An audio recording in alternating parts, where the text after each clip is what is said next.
James was a fine red engine. He had 2 small wheels in front and 6 driving wheels behind, and he was able to pull railway coaches and trucks.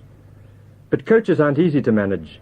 They don't like being bumped, and trucks are silly and noisy. They need to be bumped and taught to behave. This morning, James had to take some passenger coaches to another town, and when the train controller blew his whistle, James started off with a great rush. Don't go so fast, don't go so fast, don't go so fast. The coaches grumbled, but James rushed on. He did not even want to stop at the first station. So the first 2 coaches were away beyond the platform before James stopped, and the driver made him back a little to let the passengers get off on the platform. Then away they started again. James pushing along as fast as he could, his coaches grumbling and clattering behind him until they came to a hill. James puffed. It's ever so steep, it's ever so steep. It's steep, but I'll do it. It's steep, but I'll do it. And up the long hill James pulled and pulled the coaches. James called to the coaches, "Come along, coaches, come along, coaches." All in good time, all in good time. Grumbled the coaches. "Come along, coaches, come along, coaches, come along, coaches," said James. You're going too fast, you're going too fast. We're going to stop, we're going to stop. We're going to stop. James had to stop, and the driver got down from the engine and looked to see what was the matter. James was cross with the coaches, and he let off steam.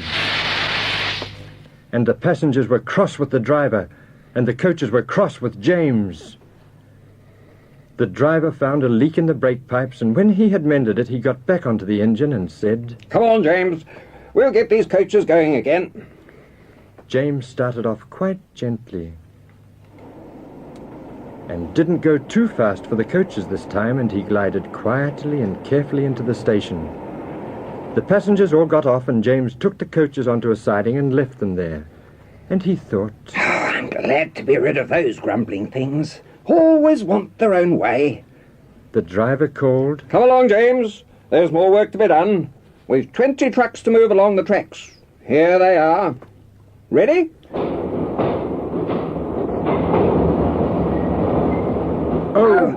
Oh, said the trucks as James backed down on them and the driver coupled them to the red engine. Go away, little red engine. "Come along, come along. I've got you, I've got you, I've got you."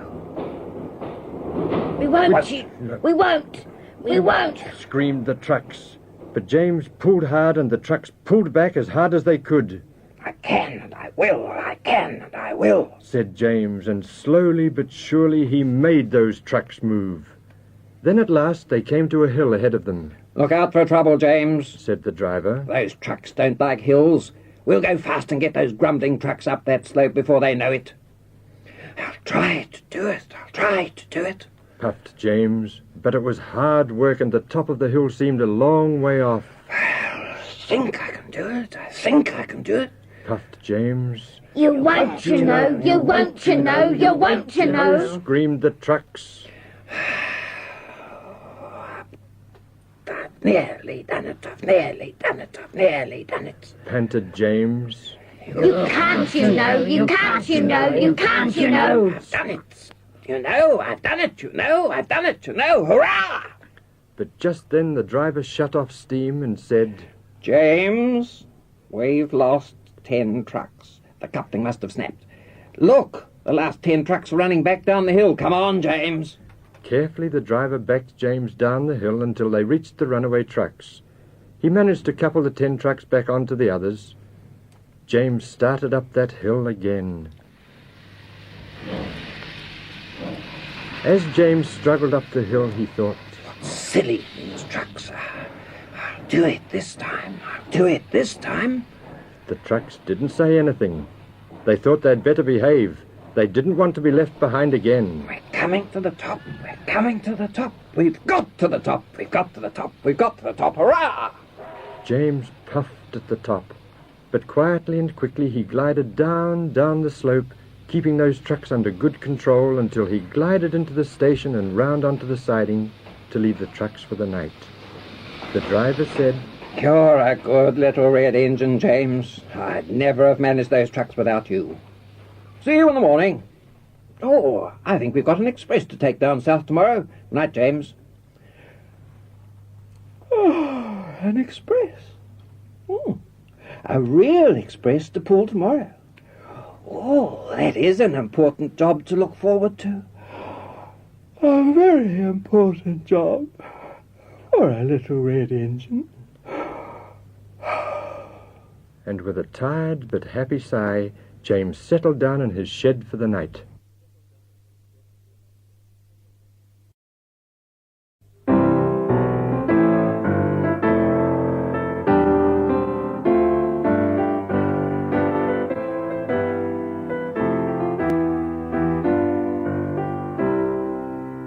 Robin Hood was a proud outlaw who lived in Sherwood Forest near Nottingham, England. With Robin Hood lived his friends Little John, Much the Miller's son, Will Stutely, Tom the Tinker, and many other merry men. In the town of Nottingham, the sheriff was thinking up plans to capture Robin Hood. "If I can only capture that outlaw, the king will reward me handsomely." "Capture Robin Hood? How can I? I have it. He's the finest archer in the whole country. I'll announce a great shooting match for all the archers within miles around, and the prize will be a beautiful golden arrow. Robin Hood could never resist a contest like that. Send criers around the whole shire to announce the contest at Nottingham Fair." "Oh, yes, ye are all summoned to the fair at Nottingham there to shoot for the golden arrow. Oh, yes. When Robin Hood heard about the bow and arrow contest, he was eager to join in spite of the risk of being captured by the sheriff. He gathered his merry men together and unfolded his plan. Now gather round, my merry men. We'll go to this fair. I know the sheriff will be waiting to arrest me, and all of you. So you, Little John, will take off your Lincoln green clothes and dress as a beggar. You, Will Stutely, will dress as a village peasant, and Much the Miller's son will dress, he'll put on the clothes of a holy friar. And Tom, gather some pots and pans and go as a tinker. That'll be good. But each one of you, hide your bow and some arrows, a broadsword or a cudgel in case of need. The sheriff will be expecting the merry men of Sherwood in their clothes of Lincoln green, and if he discovers us beneath our guise, we may have to fight for our lives against his soldiers. Now, I shall enter this archery contest for the golden arrow, and see if we can't beat my lord sheriff at his own game. Are you for it, my merry men? Oh, yes. Oh, fine game. Away with you then, and make your way to the Nottingham Fair.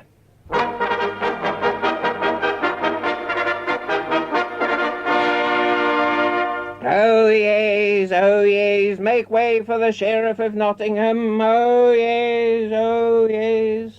The Sheriff of Nottingham, richly dressed in purple velvet, trimmed with fur, a beautiful sea-green silk jacket, and with the great golden chain of his office hung about his neck, followed by 100 friends, soldiers, and servants, took his seat at the field where the archers stood waiting. At his signal, the competing archers lined up facing the targets.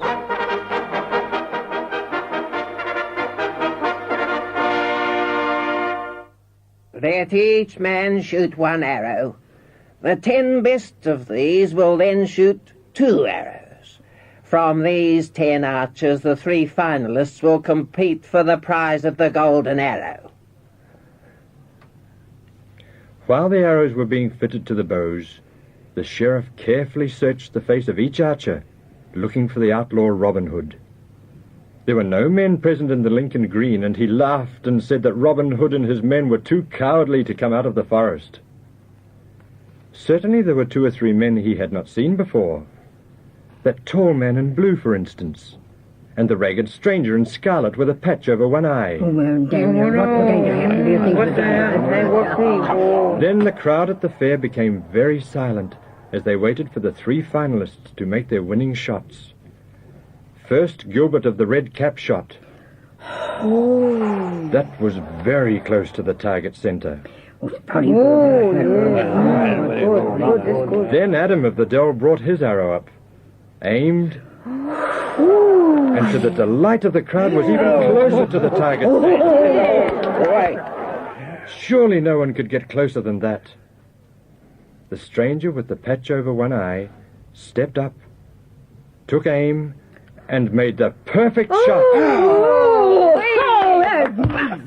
The large crowd was quite silent for a moment with amazement and admiration.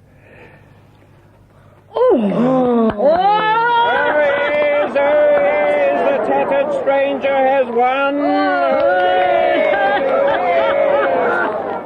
What is your name, my man, and where do you come from? Do men do call me Jock of Teviotdale? I present you with this golden arrow as champion archer of Nottingham County. If you will join my service, I will give you a new scarlet coat and pay you a wage. Then Robin Hood, the cowardly outlaw, would never again dare show his face in these parts. He dared not come today, that is sure. Nay, I will not. No man in merry England shall be my master. Then Robin Hood turned on his heel and strode away, and his merry men, dressed as beggars, tinkers and peasants, returned to the forest and prepared a great meal, laughing over the trick they had played on the sheriff and admiring the beautiful gold arrow. Little John, go you with this note I've written, and when you get near the place where the sheriff is dining tonight, place this message on the tip of one of your arrows, and see that it lands fair in front of the sheriff. It will please me mightily to do this, Robin. That night, the sheriff was dining with his friends.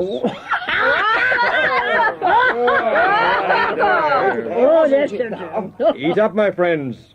I thought that outlaw Robin Hood would be at the contest today. He didn't dare. The coward let that stupid fellow in rags with the patch over his eye bear away the prize. Just then, an arrow fell among the dishes in front of the sheriff. He picked up the paper on the arrow tip and read, "Now heaven bless the sheriff this day, say all in green Sherwood, for you did give the prize away to merry Robin Hood." Zounds! That ragged one-eyed archer was Robin Hood. I'll be revenged. Call all my archers and my men-at-arms. We'll go find this rogue in Sherwood. Robin Hood has won this round, but the Sheriff of Nottingham will win the next. Where are my archers, my men-at-arms? Now let Robin Hood beware.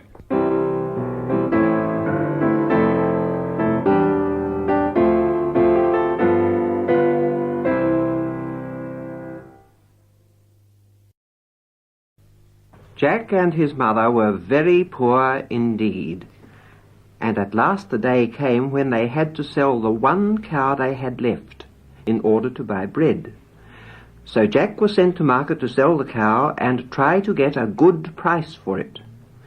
Jack was often lazy and thoughtless, and didn't like the long walk driving the cow to market.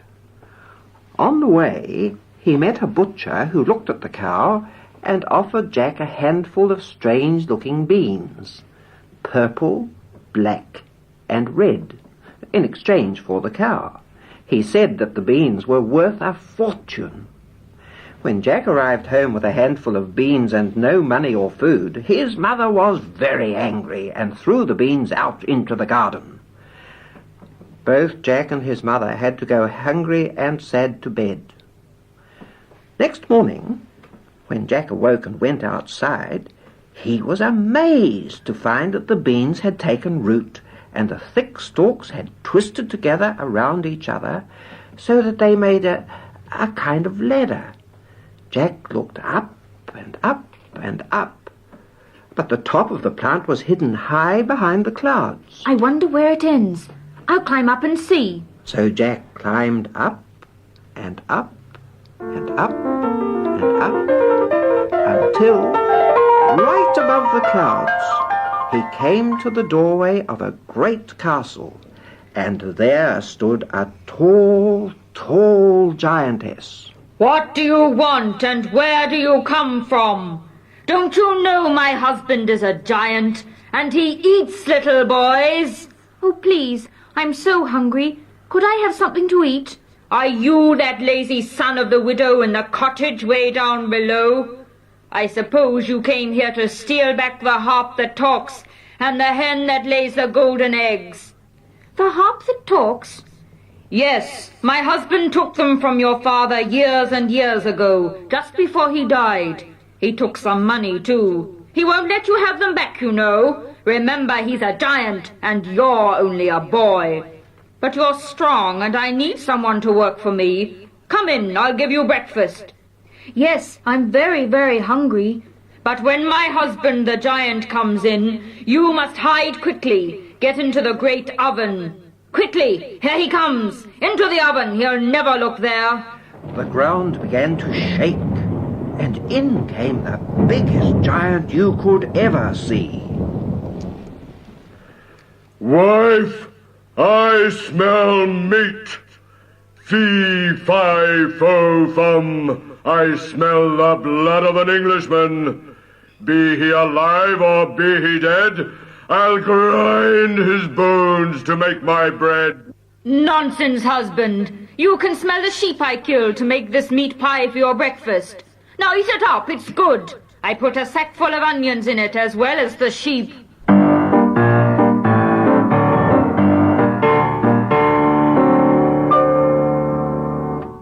When he had eaten, the giant brought out his money bags and counted his gold before he fell asleep and snored.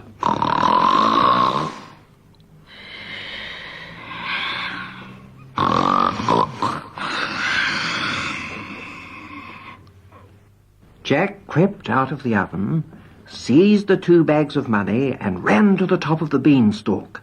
He climbed down as fast as he could to his own garden.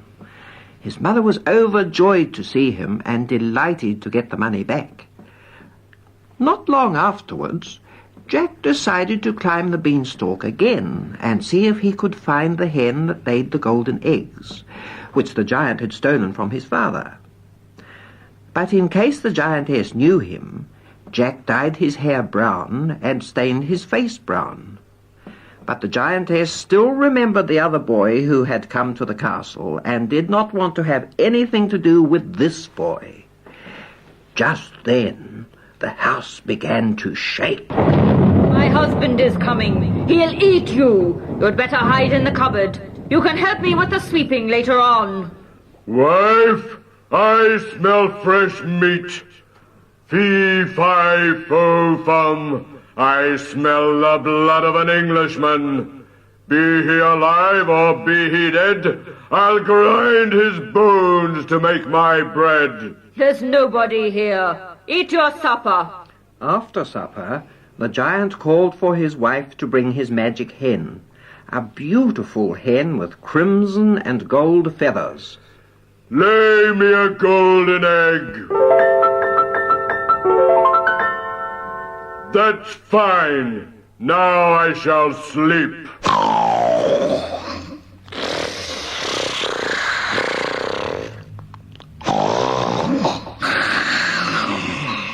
As soon as the giant was asleep, Jack picked up his father's magic hen and climbed quickly down the beanstalk and home to his delighted mother.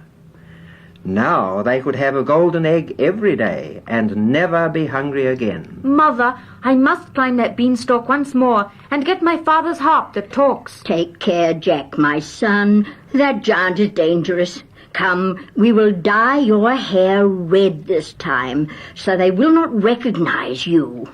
Jack knew his way about now, and crept into the castle and hid in a big washing copper under a sheet. Wife, I smell fresh meat. Oh, no. I would never let anyone else in here. Ever again. Fee, fi, fo, fum. I smell the blood of an Englishman. Be he alive or be he dead, I'll grind his bones to make my bread. But this time, the giant went searching in every room and cupboard in the castle. He even glanced into the washing copper, but saw only the sheep there. Then, tired out, he ate a huge supper and called for his talking harp to play beautiful music for him. Then he fell fast asleep.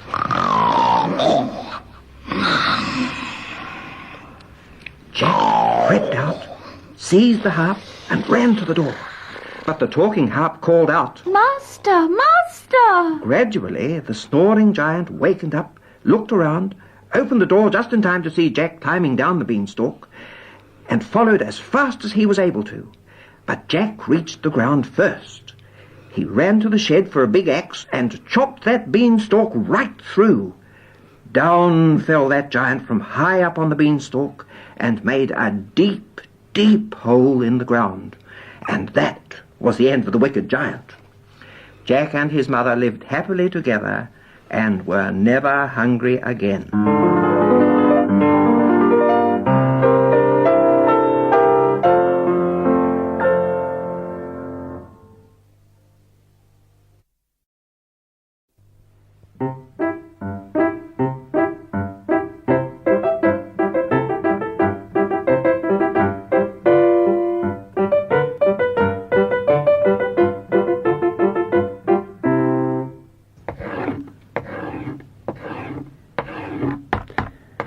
Geppetto the woodcarver was just finishing carving a big puppet from a log of specially good wood.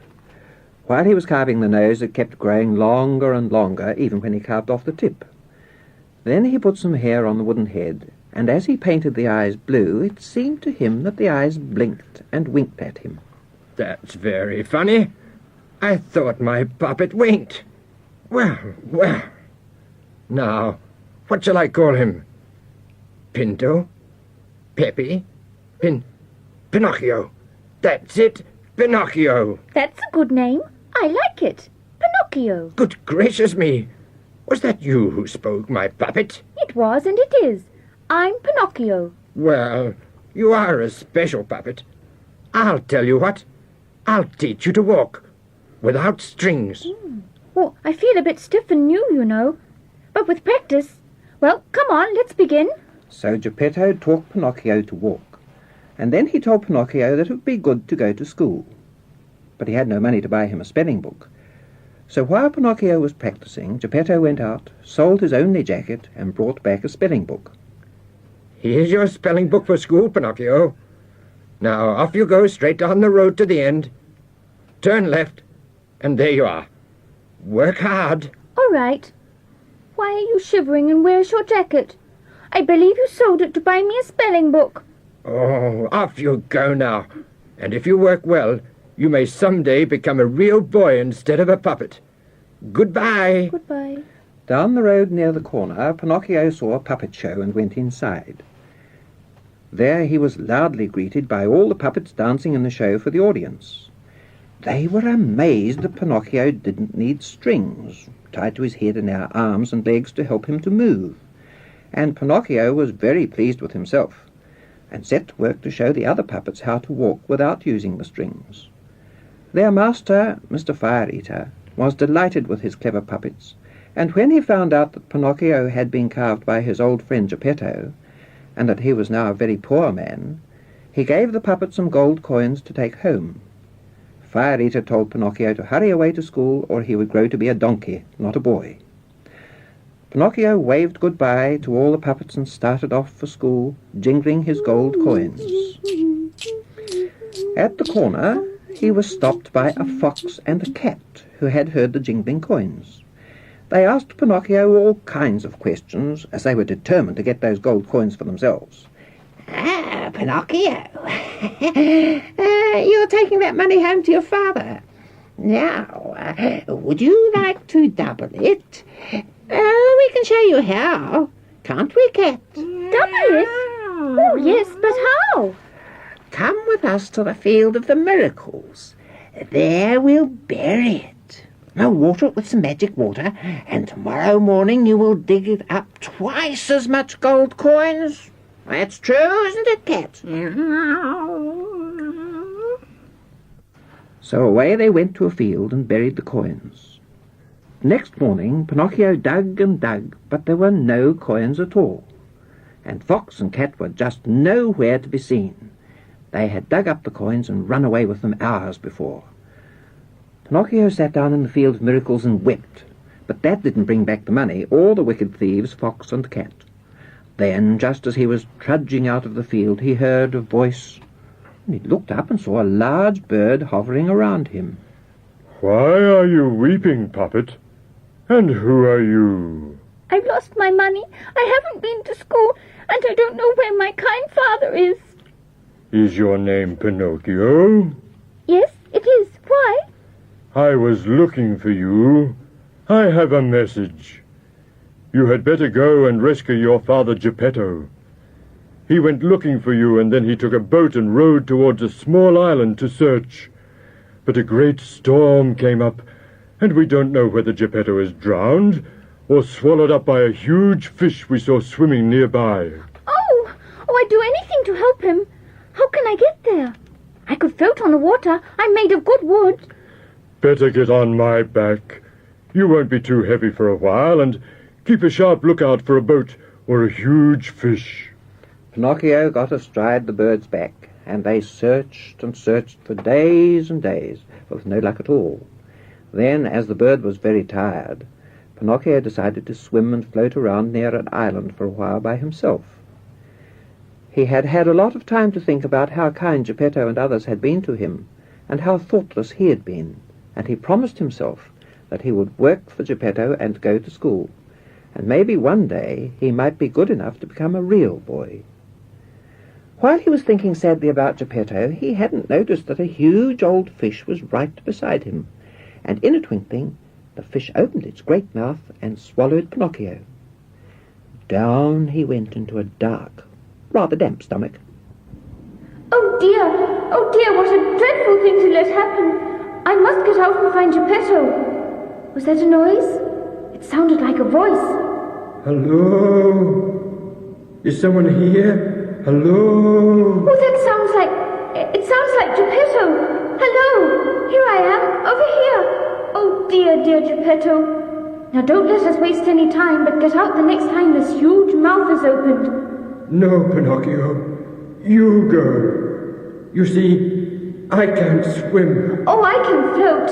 I'm made of wood, and I can hold you up. Besides, we're near an island. Come on. Pinocchio was a good swimmer, too, and as the old dogfish slept with his mouth open, they soon escaped and floated and swam until they reached the shore.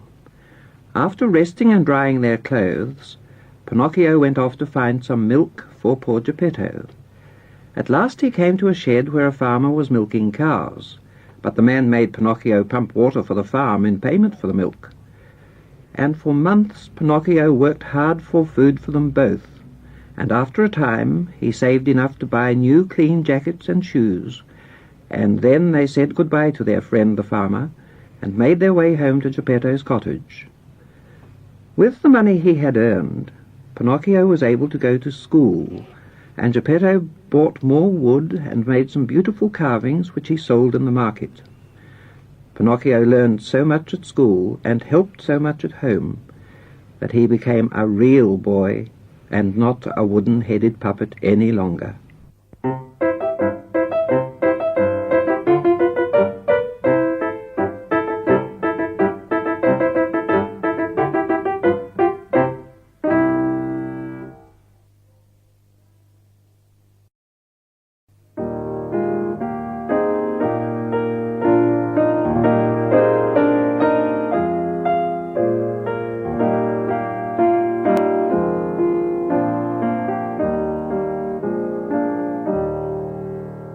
Near a forest, there once lived a little girl with her father and mother. Her father went into the forest every day to cut wood to sell. On the other side of the forest lived the little girl's grandmother. She had made her a birthday present of a beautiful little red cloak with a hood, and after that everyone called her Little Red Riding Hood. One day, Little Red Riding Hood's mother called her. My dear, Granny has not been well, so I want you to go and take this basket of eggs and cream with a little pot of butter and a few cakes. Keep on the path straight to Granny's cottage. Don't talk to anyone on the path, and come straight home." So Little Red Riding Hood put on her cloak and walked through the forest. But on the way she saw some pretty flowers on a side path, and she wandered off to pick some. And there she met a great hungry wolf. The wolf could have eaten her then and there, but he could hear some woodcutters working nearby. So he spoke to Little Red Riding Hood very politely. "Where are you going, my dear?" Now Little Red Riding Hood forgot that her mother had told her not to talk to anyone she didn't know, especially a wolf, and she replied, "I'm going to my grandmother's to take her some cakes and eggs and cream and a little pot of butter." "Where does she live, little girl?" "In the green cottage at the edge of the forest." "What do you do when you get to the cottage?" "Oh, I knock, of course. And Granny says, 'Who is there?' "What do you do next?" I say, 'It's Little Red Riding Hood, Granny, and I have brought you some cakes and eggs and cream and a little pot of butter.' "And what does Granny say?" She calls, 'Lift up the latch and come in.'" "Well, goodbye, Little Red Riding Hood." The wolf ran off as fast as he could to Grandmother's cottage. But Little Red Riding Hood did not do as her mother told her. She picked flowers, chased butterflies, and watched birds flying in the trees, and walked very slowly through the forest. But the wolf soon arrived at the cottage door and knocked. Who is there? "Oh, it's Red Riding Hood. I've brought you some cakes and eggs and cream." Oh, lift up the latch and come in. The wolf opened the door, sprang on the bed, and was just about to gobble up Red Riding Hood's grandmother when he heard someone coming. So he quickly bound a scarf around her mouth and bundled Granny into a big cupboard and locked it. Then he put her spectacles on his long nose and pulled her nightcap well down over his eyes. Quickly he jumped into her bed, pulling the sheet right up to his chin. Soon there came a knock on the door. "Who is there?" "It's Red Riding Hood, Granny, and I brought you some cakes and eggs and cream and a little pot of butter." "Lift up the latch and come in." So Red Riding Hood lifted the latch and went in and walked towards the bed. "Come closer, Little Red Riding Hood, and sit beside me." Little Red Riding Hood opened her eyes wide when she saw the strange-looking grandmother. "Oh, Grandmother, what great arms you have!" "All the better to hug you with, my dear." "Grandmother, what great ears you have!" "All the better to hear you with, my dear." "Grandmother, what great eyes you have!" "All the better to see you with, my dear." "Oh, Grandmother, what great big teeth you have!" "All the better to eat you with, my dear." And as he said that, the wicked wolf jumped up in bed to spring on Little Red Riding Hood and gobble her up. His legs got tied up for a minute in the sheets, and Little Red Riding Hood dropped her basket and ran to the door calling for help.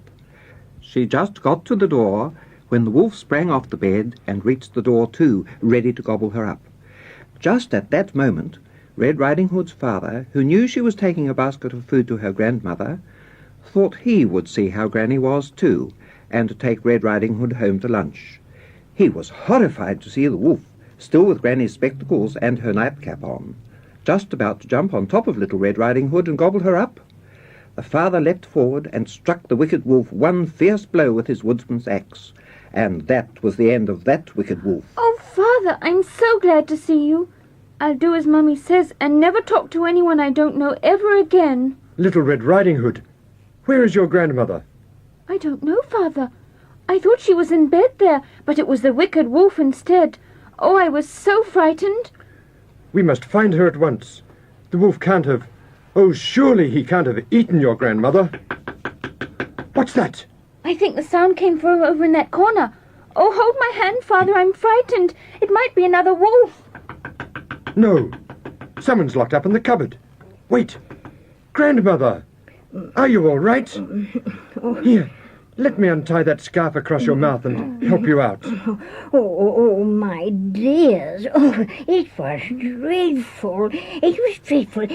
But you came in time. Oh, just helped me back to bed, and I'll be all right. Thank you. Thank you. There you are, Grandmother.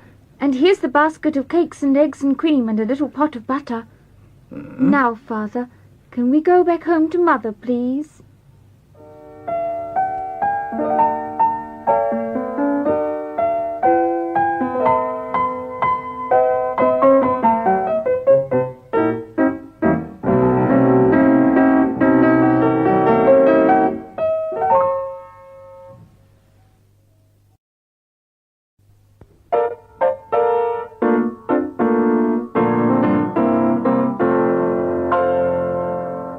Once upon a time there were 3 little pigs, and they decided to build themselves a house each. The first little pig built himself a neat little house of straw. The second little pig built his house of sticks, but the third little pig built his house of bricks. By and by, along came Mr. Wolf to the first little pig's house. Little pig, let me in. But the little pig knew the bad wolf's voice, and he called out, No, by the hair of my chinny-chin-chin. I will not let you in. Then I'll huff, and I'll puff, and I'll blow your house in. So he huffed and he puffed till he blew the house in. But the first little pig just had time, while the wolf was getting his breath back, to rush as hard as he could to the second pig's little house made of sticks. Oh, I just got here. Close the door, quick. And they lived happily together for a while. But by and by, Mr. Wolf passed the house made of sticks, and he thought to himself, I smell pig. Little pig, let me in. But the second little pig peeped through a crack in the door, and he called, No, by the hair of my chinny-chin-chin. I will not let you in. Then I'll huff, and I'll puff, and I'll blow your house in. So the wolf huffed, and he puffed, and huffed, until he blew the house of sticks right in. But the 2 little pigs didn't wait till the wolf got his breath back. They ran and they ran until they reached the third little pig's house made of brick. Oh, we just made it. Close the door, quick. Of course, it had taken a lot longer to build, but it was stronger, and the 3 little pigs felt safe and happy. But pretty soon, Mr. Wolf came sniffing around, and he crept up to the door and smelt the little pigs inside. Little pig, let me in. No, by the hair of my chinny-chin-chin. I will not let you in. Then I'll huff, and I'll puff, and I'll blow your house in. And he huffed, and he puffed, and he puffed, and he huffed. But he couldn't blow that house in. Then the wolf sat down to think. And he knocked at the house again. Little pig, I can tell you where there are some nice turnips. Where are the turnips? In the field at the top of the lane. I'll meet you at 6 o'clock tomorrow morning, and we'll go there together. Yes, I'll be ready. But the third little pig got up at 5 o'clock and ran down the lane and was safely home with the turnips when the wolf knocked at 6 o'clock. Little pig, are you ready? Ready? I've been and come back with the turnips. The wolf was very cross, but said, Little pig, I know a tree where there are some beautiful apples. Oh, where are those apples? And a tree in a field in the next lane. Be sure you are ready at 5 o'clock. But next morning, the little pig got up at 4 o'clock, climbed the tree, and picked the apples. But Mr. Wolf had got up early too, and there he was standing under the tree, waiting. Why didn't you wait for me, little pig? Are they nice apples? Very nice. Let me throw you one. But he threw the apple as far as he could, and while the wolf ran to get it, the little pig jumped down and ran as fast as he could to his little house and slammed the door just in time.